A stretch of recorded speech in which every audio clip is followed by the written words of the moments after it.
Nabanna company কালকে মিডিয়ায় বলবে ফুরফুরা শরীফের পীর সাহেবরা হাউজিং মোড়ে সমাবেশ করেছে, এত ঘাসাঘাসি করে বসেছে দাঁড়িয়েছে, এরাই করোনা সরিয়েছে।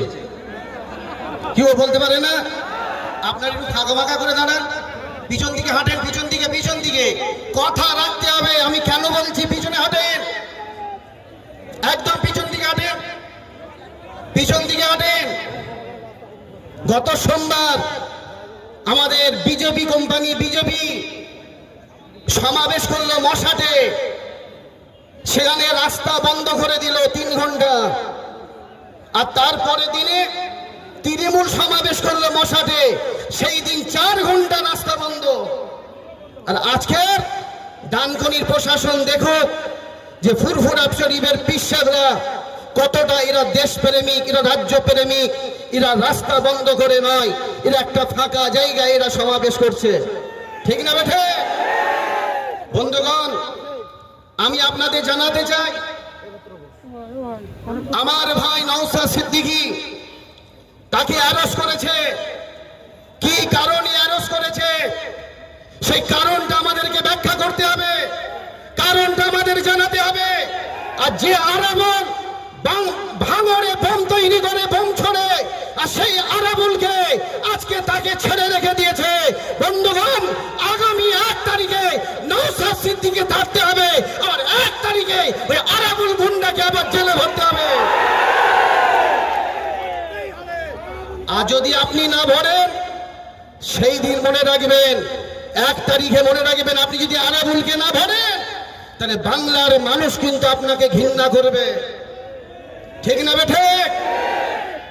আজকে নবান্ন কোম্পানি কোনোদিন চাই না যে একটা মুসলিম বাড়ি থেকে একটা লিডার তৈরি হোক। নবান্ন কোম্পানি কোনোদিন চাই না একটা দলিত আদিবাসী বাড়ি থেকে একটা গর্জে উঠুক একটা নেতা তৈরি হোক। এটা কোনোদিন নবান্ন কোম্পানি চাই না। তো নবান্ন কোম্পানিকে আমি জানিয়ে দিতে চাই, আপনাদের যে পোষা গুন্ডাগুলো, আমি সব পুলিশকে বলবো না, কিছু পুলিশ বিনা ওয়ার্দিতে আমার ভাইকে ধরে মেরেছে কলকাতায়। তারা এসেছিল ভাঙড় থেকে। আর আজকের আমাদের এই প্রোগ্রামে ভাঙড় থেকে কিছু আরাবুল সন্ত্রাস কিছু এখানে এসেছে। আরাবুল পাঠিয়েছে যে ডানকুনিতে একটা গন্ডগোল করে ওদের একটা এই সমাবেশটাকে যেন ক্যান্সেল করে দিয়ে যায়। তবে ডানকুনির এই আমার হিন্দু মুসলমান এরা কিন্তু খুব সচেতন। আমি আপনাদেরকে বলছি, একটা মানুষ যদি কেউ কোথায় গন্ডগোল করে, ডানকুনির হিন্দু মুসলমান তাকে এমন করে থাকলাবে সে যেন উপযুক্ত সাড়া পেয়ে যায়, নবান্ন কোম্পানি সাড়া পেয়ে যায়, যে আগামী দিনে এদের সঙ্গে লাগা যাবে না। বন্ধুগণ, আজকের আপনারা ভোট দিয়ে যাকে জিতিয়েছেন আমাদের সংখ্যালঘু থেকে সিদ্দিকুল্লাহ চৌধুরীকে আপনারা জিতিয়েছেন, তিনি মন্ত্রী হয়ে বসে আছে। কই আপনাদের দরদের কথা ভাবছে? আপনাদের দরদের কথা বলছে? আপনাদের বিপদের কথা বলছে? হাজী নুরুল, ফিরাদ হাকিম থেকে শুরু করে সবাই তো আমরা তাদেরকে ভোট দিয়ে জিতিয়েছি যে আমাদের বিপদে আপদে পাশে থাকবে, আমাদের সুখে দুঃখে পাশে থাকবে, আমাদের বিপদ হলে সে প্রতিবাদ করবে, আন্দোলন করবে। ঠিক না বেঠে? আর আজকের আমাদের সিদ্দিকুল্লাহ চৌধুরী এত খাওয়া খেয়ে ফেলেছে, আর নবান্ন কোম্পানির বিরুদ্ধে আর কোনো কথা বলতে পারছে না। ঠিক না বেঠে? তবে আমি জানিয়ে দিতে চাই, আমি কাসেম সিদ্দিকী, আমি আমার ভাইকে দেখতে গিয়েছিলাম লালবাজারের। পুলিশ আমাকে গেটের কাছে দাঁড়িয়ে বলছে, আপনি পারমিশন নিয়েছেন? আমি আমার ভাইকে দেখতে দেবো, সেই দেখতে যাব, কথা বলবো, সেখানে পারমিশন চাইছেন। আর যেই দিনে কলকাতায় আপনারা আমার ভাইকে মানলেন, কার পারমিশন নিয়ে আপনারা মেরেছেন এই কৈফিয়তটা দেন। ঠিক না বেঠে? আজকের আমার ভাইকে দেখতে আসবো, পারমিশন চাইছেন, হেরান মোবাইল ধরেন, হেরান আমার আইডেন্টি কার্ড ধরেন, আমার আধার কার্ড ধরেন, আর কি জমা দিতে হয় বলেন? বলে পীর সাহেব আপনার পাসটা জমা দিতে হবে। আমি পাস যদি চাইছেন তাহলে আমার ও জামাটা কি আপনাকে জমা দিয়ে দেবো? জমা দিতে রাজি আছি। তবে আমার নওশাদ সিদ্দিকীর সঙ্গে আমাদের দেখা করতে দিতে হবে। আর যদি দেখা না করতে দেন তবে খোদার কসম তোমার আজকে লালবাজারের পুলিশের লাঠি কম পড়ে যাবে, গুলি কম পড়ে যাবে। নওশাদ ভাইয়ের কাছে গিয়ে দাঁড়ালাম, নওশাদ ভাই পাশে দেখি 4টে পুলিশ দাঁড়িয়ে আছে, হাই পাওয়ারের পুলিশ দাঁড়িয়ে আছে। আমি নওশাদকে বললাম, নওশাদ তোমার সঙ্গে আমার কিছু পার্সোনাল কথা আছে। তখন ওই প্রশাসন আমাকে বলছে, সাহেব আমাদের সামনে বলেন কি কথা আছে। আমি পার্সোনাল কথা যদি আপনাদের সামনে বলবো তাহলে আমি ওকে ডেকে কেন শোনাতে আপনাদের সামনেই তো বলবো। তা আমাকে বলছে, সাহেব আমরা কানের তুলো গুঁজে দিয়েছি, আপনি বলেন। আমি শোনেন, আপনাদেরকে ভালো নবান্ন কোম্পানি তৈরি করে ফেলেছে, ঠিক না বেঠে? তবে আমি ওই পুলিশদের সামনে দাঁড়িয়ে নওশাদকে বললাম, नौसाद सुन ले, ए नौसाद भाई सुन ले, इस्लाम जिंदा होता है हर करबला के बाद। इस्लाम जिंदा হয়েছে ওহুদের যুদ্ধের ময়দানে, ইসলাম জিন্দা হয়েছে তায়েফের যুদ্ধের ময়দানে, আর ইসলাম জিন্দা হবে পয়লা 1 তারিখে। ইসলাম জিন্দা কলকাতায় হবে, এটা মনে রেখে দেবে। তবে নওশাদ সিদ্দিকী পুলিশকে বলল, সাহেব আমরা কি একটু কাসেম ভাইয়ের সঙ্গে কথা বলতে পারি? তো বলে, সাহেব আপনি আমাদের সামনে বলেন। তখন বাঘের বাচ্চা সে পায়ের উপরে পা তুলে ওই পুলিশদের সামনে বলছে, এ পুলিশ ভাইরা, আমার ভাইরা এসছে, একটু আপনারা থামস আপ খাওয়ান ভাইদেরকে, খাওয়ান, চা খাওয়ান। দেখলাম যেমন বাইরে সে শের কা বাচ্চা থা, उसके अंदर भी शेर का बच्चा है। বন্ধুগণ,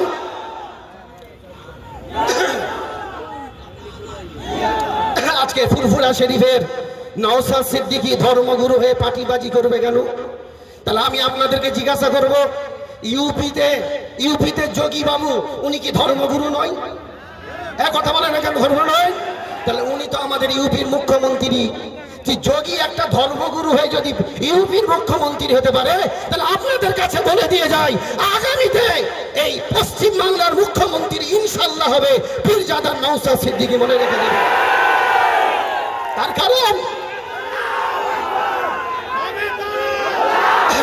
পশ্চিম বাংলার মুখ্যমন্ত্রী নবান্ন কোম্পানি বিজেপিকে ভয় করছে না, সিপিএম কে ভয় করছে না, কংগ্রেসকে ভয় করছে না, কিন্তু ভয় করছে পীরজাদা নওশাদ সিদ্দিকীকে।